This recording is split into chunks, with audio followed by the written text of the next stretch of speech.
इस न्यूज को पेश करने में ताउन किया है अल आज़म टूर्स एंड ट्रैवल्स ने। उम्रे का रूहानी और मुतबर्रिक सफ़र का आगाज़ हो तो सिर्फ अल आज़म टूर्स एंड ट्रैवल्स की रहनुमाई में। उम्रा पैसों से नहीं बल्कि नसीब से होता है। अगर आप उम्रे की सादत हासिल करना चाहते हैं तो आपके लिए अल आज़म टूर्स एंड ट्रैवल्स की जानिब से मुतअद्दिद काफिलों का किया गया है एहतमाम। पहला काफिला होगा 20 अगस्त को रवाना, जिसकी वापसी होगी 3 सितंबर। दूसरा काफिला 4 सितंबर ता 18 सितंबर। तीसरा काफिला होगा रवाना 20 सितंबर को। मायूसी से बचने के लिए अपने पैकेज को बुक करवा लें। उम्रे के तमाम अराकीन मुकम्मल करने और तमाम ज़ियारात का आरामदा सफ़र सिर्फ और सिर्फ अल आज़म टूर्स एंड ट्रैवल्स के साथ। सफ़र आपका, रहनुमाई हमारी। अल आज़म टूर्स एंड ट्रैवल्स।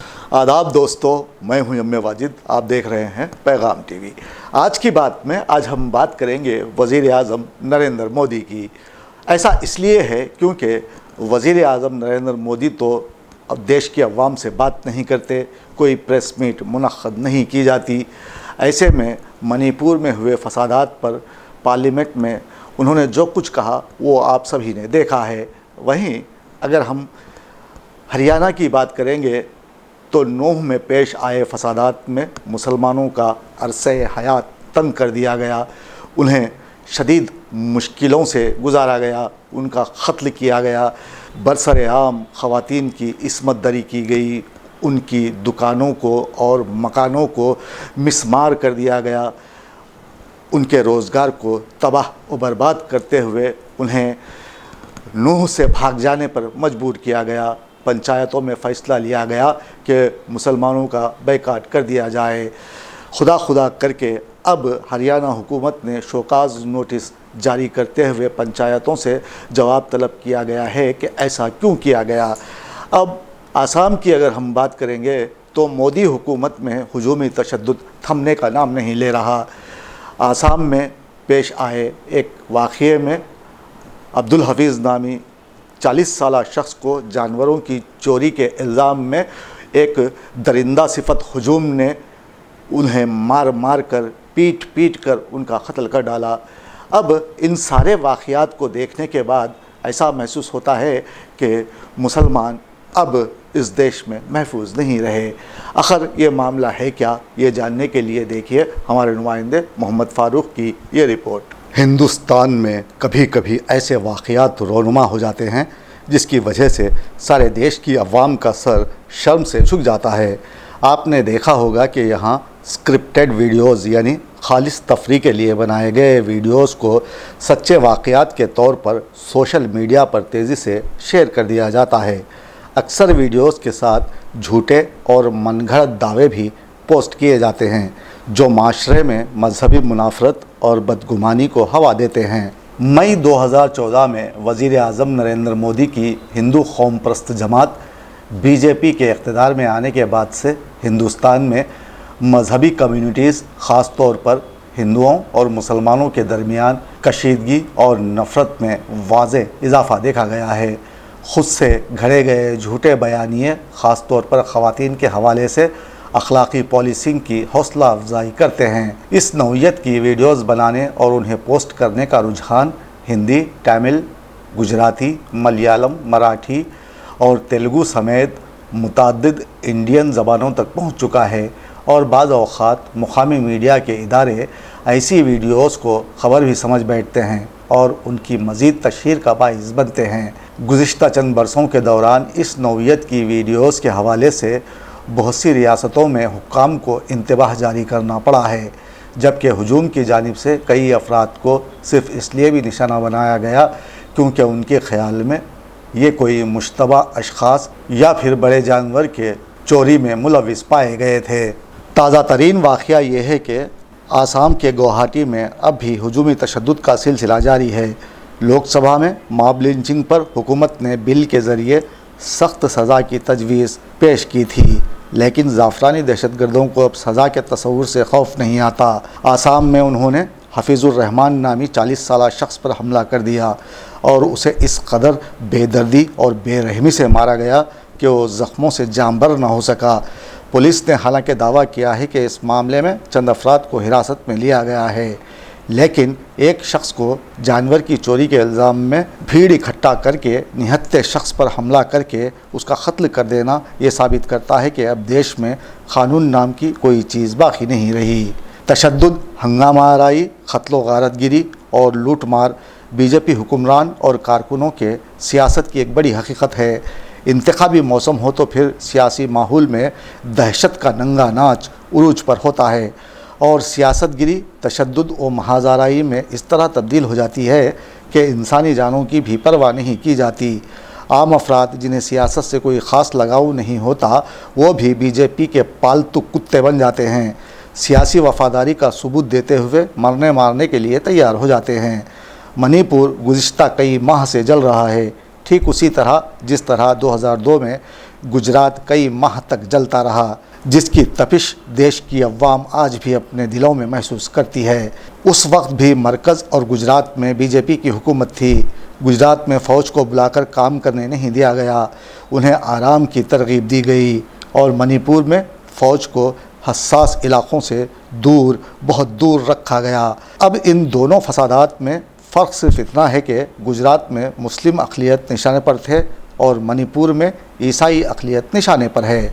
मणिपुर वाक़ियात की दुनिया भर में मजम्मत की जा रही है, लेकिन बीजेपी हुकूमत को शर्म बिल्कुल नहीं आती। अब मणिपुर में जो कुछ हुआ वो सभी ने देखा है, लेकिन शर्मनाक, हैबतनाक, होलनाक सानेहात पर रियासत के वज़ीर आला बड़ी बेशर्मी से कहते हैं कि यहाँ ऐसे सैकड़ों वाक़ियात हो चुके हैं। वज़ीर आज़म मोदी इस बात पर भी खामोश हैं। उन्हें बेसरोपा की बातें करने में दिलचस्पी है, लेकिन जब कोई संगीन मसला दरपेश होता है तो वो चुप्पी साध लेते हैं। ऐसा लगता है कि उनके मुंह में ज़बान ही नहीं। उन्हें जान लेने की ज़रूरत है कि राहुल गांधी की मकबूलियत में बेइंतहा इजाफ़ा हुआ है और वो इस मामले में मोदी को बहुत पीछे छोड़ चुके हैं। ऐसे हालात में मणिपुर के साथ साथ मुल्क के हर हसास मसले पर वज़ीर आज़म का ये मुनबत कितने खामोश तूफ़ान का पेश ख़ैमा बनता है, इसका अंदाज़ा मुल्क और बैरून ममालिक में किए जाने वाले तबसरों, तज्ज़ियों और तनक़ीदों को देखकर बखूबी लगाया जा सकता है। अब यहाँ हम हरियाणा की बात करने से क़ब्ल हिंदुस्तान की मजहबी आज़ादी का तज़किरा ज़रूर करेंगे। हिंदुस्तान के क़ायदीन और अवाम अपने मुल्क को सेकुलरिज़म और मजहबी रवादारी का गहवारा क़रार देते नहीं थकते। इसमें मोदी जी भी शामिल हैं।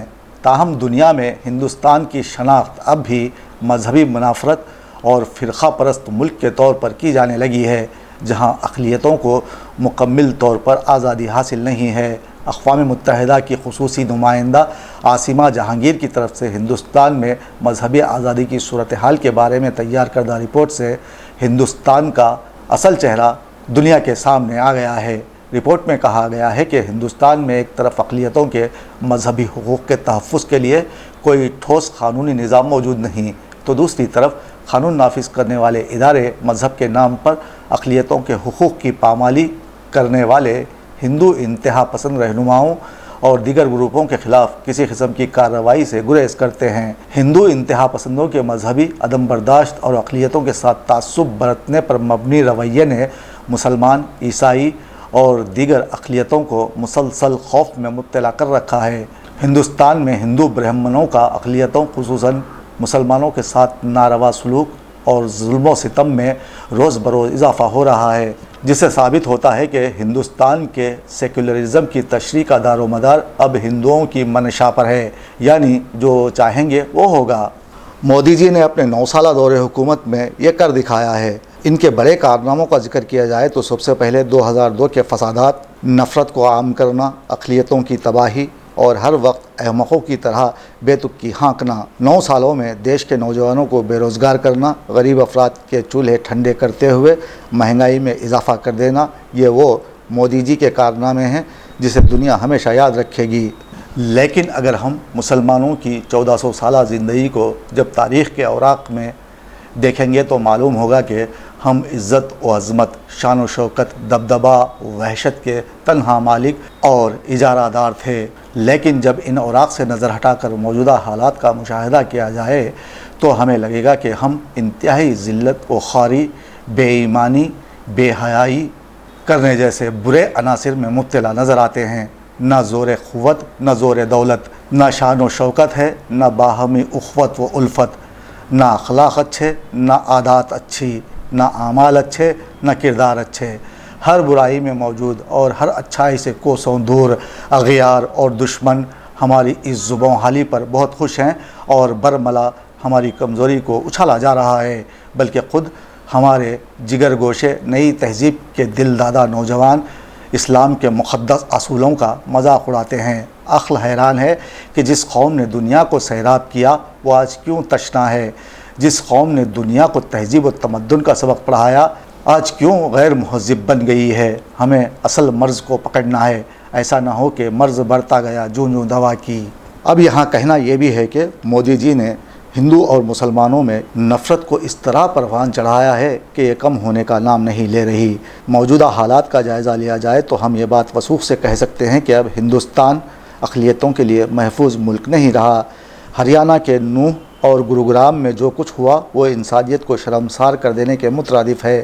حالیہ فرقہ وارانہ فسادات کے بعد جہاں ایک طرف مقامی مسلمانوں میں خوف و ہراس کا عالم ہے اور ہزاروں کی تعداد میں مردوں اور خواتین کے علاوہ نابالغ بچوں کو بھی گرفتار کیا جا رہا ہے، جبکہ اصل ملزم مونو مانیسر بٹو بجرنگی کے لیے پولیس نرم رویہ اختیار کیے ہوئے ہے۔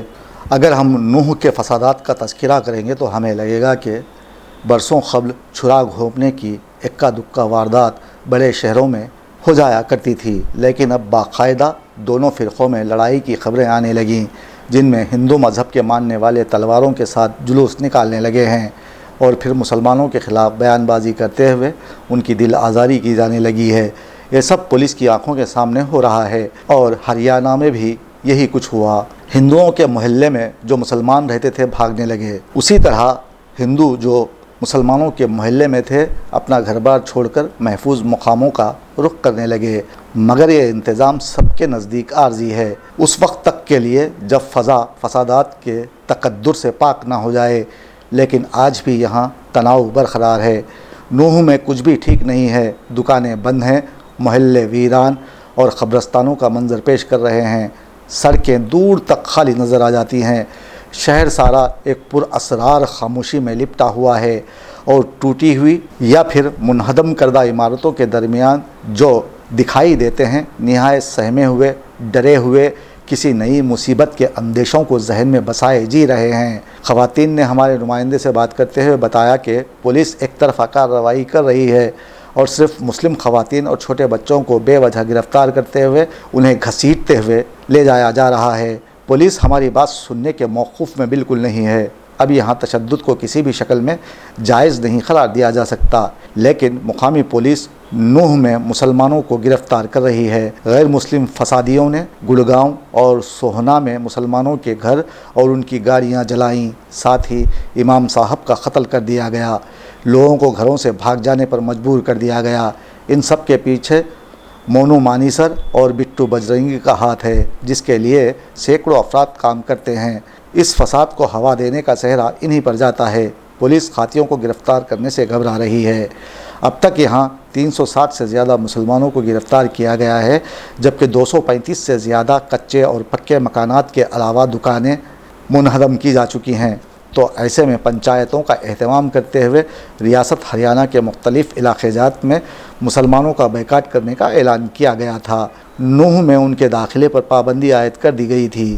جب پنچایتوں میں اس طرح کی قرارداد منظور کی گئی تو ساری دنیا میں ہندو برادری کا سر شرم سے جھک گیا۔ مختلف ممالک نے اس معاملے پر شدید برہمی کا اظہار کیا، جس کے بعد ہریانہ حکومت نے اس معاملے پر پنچایت کے ارکان کو وجہ بتاؤ نوٹس جاری کیا ہے۔ وہیں دوسری جانب ہریانہ کے مختلف علاقے جات میں ہندوؤں نے مسلمانوں کو بچایا تو مسلمانوں نے ہندو مذہب کے ماننے والوں کو اپنے گھروں میں پناہ دی، ان کی عبادت گاہوں کے تحفظ کو یقینی بنایا اور مودی حکومت سیاسی روٹی سینکتی رہی اور چولہا ابھی ٹھنڈا نہیں ہوا ہے، وہ اس پر مسلسل ذات پات کی سیاسی روٹی سینک رہے ہیں۔ اسی لیے مودی کی مقبولیت کا گراف بہت حد تک نیچے آ گیا ہے اور راہل گاندھی کی مقبولیت میں بے حد اضافہ ہوا ہے۔ اسی لیے کہا جاتا ہے کہ انسان فطری طور پر مل جل کر رہنے کا عادی ہے۔ اپنی اسی فطرت کے زیر اثر وہ خاندانوں اور ذاتوں کی شکل میں دیہات، شہروں اور ملکوں میں اجتماعی زندگی بسر کرتا ہے۔ معاشرتی اور اجتماعی زندگی اور ناخوشگواری انسانوں کے باہمی تعلقات اور روابط پر ٹکی ہوئی ہے، اور تعلقات اور روابط کو اچھا یا برا بنانے والا انسان کے اخلاق ہیں۔